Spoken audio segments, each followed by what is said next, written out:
के रोजा कैसे सहत बाड़ू हो लेके जवानी के बोझा। काहे दूर भागताड़ू कोरा में आव करे जाहो खोले त प्यारे के रोजा। कैसे सहत बाड़ू हो लेके जवानी के बोझा।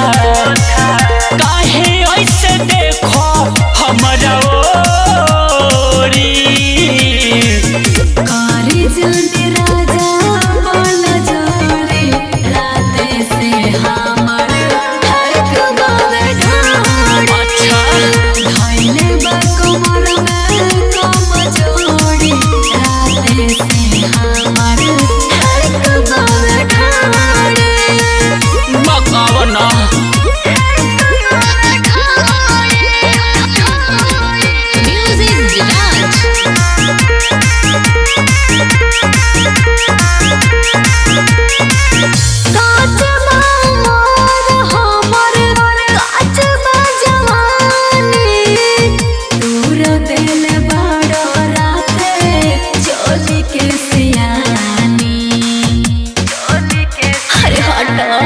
काहे रेस्ट करेलू टाइम वेस्ट करेलू झूठो झगड़ा में टाइम न वेस्ट करेलू।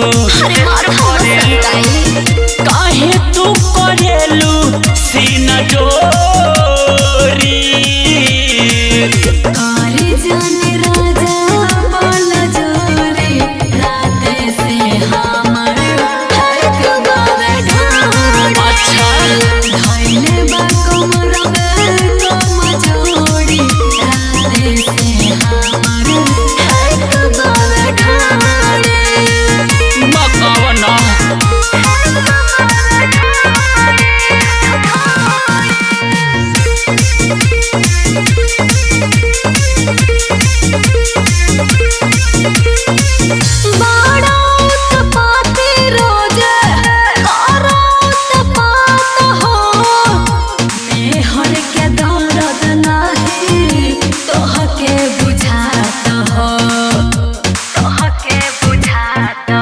ऐसे तंग करबू मुँह भंग करबू राख दूसर में हर जदी जंग करबू।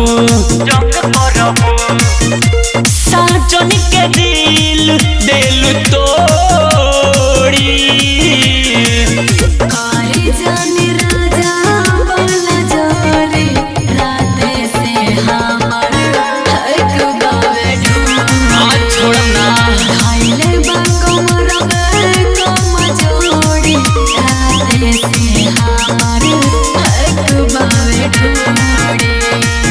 आवा एंटीवायरस डाल दे।